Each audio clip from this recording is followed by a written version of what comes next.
Combustion. Bien sûr, on les a suivis, on a fait leur première partie en 78, et puis après on les a suivis en tournée, on voyageait avec dans le bus avec eux, on a eu une belle histoire d'amitié avec eux, qui a perduré, après évidemment à distance, parce que on a eu la carrière que vous connaissez tous, qui est phénoménale, mais on a toujours été en contact. Ouais. Après, en 77, ACDC, c'est pas le groupe de stade que c'est aujourd'hui. Je crois qu'il y a leur premier album qui vient juste d'arriver en France, qui est un mix du premier album australien et du deuxième qui arrive. Est-ce que toi, tu te rends compte, parce que tu t'en parlais tout à l'heure, ça faisait presque partie aussi des influences, j'ai l'impression. Tu as cité tout à l'heure, tu as cité ACDC. Oui, parce qu'on aimait bien. Je parlais de Bernie qui était punk à l'époque, mais il adorait ACDC. Il adorait, c'est d'ailleurs lui qui m'a fait découvrir ACDC à l'époque. Led Zeppelin Rock. Et High Voltage. Et donc, c'est quoi la question? Il n'y a pas de question, c'était plus une remarque. Okay.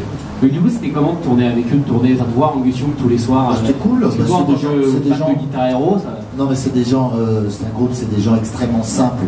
Extrêmement simples. Et toujours aujourd'hui.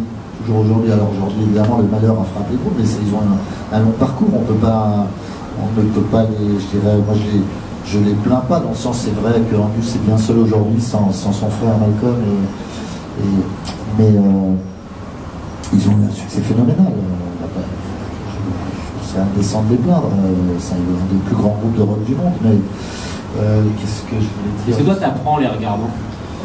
Bah, moi j'ai toujours été fan aussi, parce que je trouve que c'est aussi un des plus grands groupes de rock du monde. Angus, pour moi, c'est le guitariste de rock absolu avec Keith Richards, c'est-à-dire qu'Angus, déjà il a le Johnson le plus merveilleux du monde, je trouve. Il est phénoménal à voir, et son jeu, son son, voilà, je connais peu de gens qui n'aiment pas Angus Young ou ACDC. Tu vas à un concert d'ACDC, je les ai vus je ne sais plus combien de fois, des dizaines de fois. Tu peux pas rester sans taper du pied comme ça, sans bouger la tête, c'est pas possible. Et puis il y a de toutes les générations dans le public, c'est magique. Vous parlez guitare avec Angus? On parle chiffon, on parle guitare, ouais. Ouais, dans sa loge, il a toujours plein de SG, mais il a toujours de ses premiers SG qui le suit partout, tout le temps. Il n'y a plus de micro, il n'y a plus de corde, mais c'est pas grave. Il aime bien, on parle chiffon et on parle de choses et d'autres, mais bon, là ça fait un moment que je les ai pas vus quand même. Toi, le malheur a frappé le groupe un petit peu. Toi, à cette époque-là, t'es déjà sur Gibson? Moi, je suis Gibson depuis que j'ai pu m'en acheter une en travaillant des petits labeurs d'été que tout jeune pourrait faire pour se payer une bonne guitare. J'ai toujours aimé Gibson parce que, comme je l'ai dit au début, j'adorais Jimmy Page, Alvin Lee qui joue sur Gibson, Jeff Beck qui joue sur Gibson à l'époque. Voilà. C'est laquelle ta première Gibson du coup? La première Gibson, c'est une espèce de SG. Je dis une espèce parce que ça ressemble à une SG, il y a marqué Gibson là. Mais les micros, ça ressemblait pas à des micros Gibson, et je n'avais pas payé cher à l'époque, et j'avais bien pour ça. J'avais bien aimé, mais c'était une vraie Gibson. Peut-être que le mec avait, je sais pas ce qu'il a mis. Et du coup, j'avais économisé pour acheter des handbookings. J'avais trouvé des handbookings comme ça là pour réinstaller dessus. C'est ça ma première Gibson. Est-ce que tu l'as toujours? Non, je l'ai plus malheureusement. J'aurais bien aimé la garder. Mais mon rêve absolu, c'était d'avoir une Les Paul comme Jimmy Page et une 335. Mais d'abord, la priorité, c'était d'avoir une Les Paul. Ça a fini par en avoir une. Et j'ai quand même fini par en avoir une, mais comment dire, je n'étais pas très satisfait parce que la première Les Paul que j'ai eue, les Les Paul de Jimmy Page, elles sont en 2 morceaux. Et on voit, là, il y a la jointure ici, au centre, là, et sur la mienne, elle était en 3 parties. Et ça, j'étais heureux d'avoir une Les Paul, mais c'était pas la même que Jimmy Page, donc ça me faisait vraiment chier, excusez-moi les termes. Il a fallu donc que je la revende. J'ai fait une super opération parce que le mec qui me l'a racheté, c'était, je me rappellerai toute ma vie, je vais dans un magasin à Bourg-la-Reine, avant Pont-Sèvres, là, il y a un magasin de musique, je sais pas pourquoi j'ai atterri là, je sais plus comment, ça fait longtemps, hein. Je amène ma Les Paul, le mec, il croit que c'est une vieille super originale et il me paye 3 fois le prix de ce qu'elle vaut. Tu vois? Et moi, t'as pas été honnête. Et il me dit, bah non, mais je dis rien. Le mec, il me dit, oh, elle est super et tout, combien de temps? Je dis, bah, je sais pas, comment une proposition. Et il m'a annoncé le prix, je dis, ouais, vas-y, mon coup. Et du coup, j'ai pu aller m'acheter une autre Les Paul.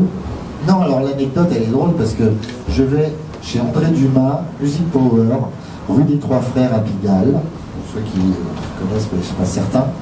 Bon, bref, c'était un mec extraordinaire, André Dumas, parce que il te prêtait une guitare, un ampli, comme ça, juste comme ça, sans rien te demander, ni de papier, ni d'argent, rien.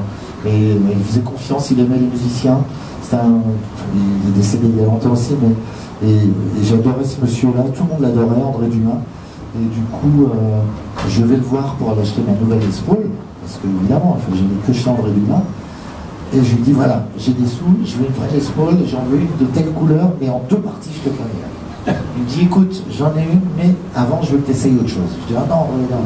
Il dit si, j'ai une guitare exceptionnelle. Je dis c'est quoi? Il me dit j'ai une guitare exceptionnelle, il m'amène une SG. Et moi, j'ai pas du tout envie d'une SG, mais vraiment pas du tout. Il est venu pour la Les Paul. Je suis venu pour la Les Paul, véridique l'histoire. Et il me dit écoute, Nono, alors je vous explique quand même que c'est ma mère qui m'appelle Nono depuis que je suis né. Hein. Bon. Alors, je trouve qu'à 65 ans, ça fait un peu con de s'appeler Nono, mais bon. Ah bon, on est habitué maintenant aussi. Ah ouais. Donc, André, il me dit, essaye-la quand même. Et du coup, je prends la SG, je la regarde, je fais, bah, c'est moche, putain, j'en veux pas. Il me dit, mais branche-la, essaye-la. Ok, je la branche, et là, je joue, et là, waouh, elle avait un son, putain, elle était magique, quoi. Je faisais les notes comme ça, là, elle chantait, quoi. Et j'ai dit, ah putain, tu fais chier en vrai, merde, putain, comment je vais faire? J'ai longtemps réfléchi, j'ai dit, allez, je la prends. Et du coup, tu sentais à Les Paul? Ouais, je suis reparti avec une LG, putain. Là, elle sonnait super. J'allais dire qu'on était content quand même. Je suis allé direct à la salle de répète, j'ai appelé les copains, on s'est retrouvés là-bas. Et là, j'ai joué pendant des heures et j'ai adoré parce que c'est une vraie passion, la guitare et le son de la guitare électrique. Et ça, ce son-là, c'était un peu le son de Jimmy Page pour moi, c'était le son du Gibson, une vraie. Et je dis pas ça parce qu'on est au stand Gibson, mais quand même, quelque part, si. Et j'avais vraiment le son d'une vraie Gibson qui sonne comme j'aime, quoi. Et le seul truc, c'est que c'était neigé, ça faisait chier, quoi. Mais tu l'as gardé longtemps? Je l'ai gardé longtemps, et puis je me suis dit, il faut que je m'achète une Les Paul quand même. Et je me suis dit, bon, je vais démonter les micros. Ça se trouve, c'est des micros. Je vais garder les micros. Je vais mettre d'autres micros Gibson. Parce qu'à l'époque, on en trouvait des micros Gibson à vendre séparément. Et puis je garde les micros pour acheter les Les Paul au cas où la Les Paul elle ne sonne pas bien, parce que je sais que ces micros-là, ils tuent. Et je l'ai fait. Sauf que j'ai monté d'autres micros sur la G. Elle sonnait vachement bien, toujours aussi bien. Elle n'avait pas le même chantant qu'avant, mais elle sonnait vraiment super bien comme Gibson. Je l'ai revendu, j'ai acheté ma Les Paul, j'ai monté les micros dessus, mais en fait, c'était pas ça. C'était des micros pour SG. C'était des micros, c'était l'ensemble qui allait bien ensemble. Mais cela dit, ma Les Paul sonnait super bien. Alors je crois que tu collectionnes.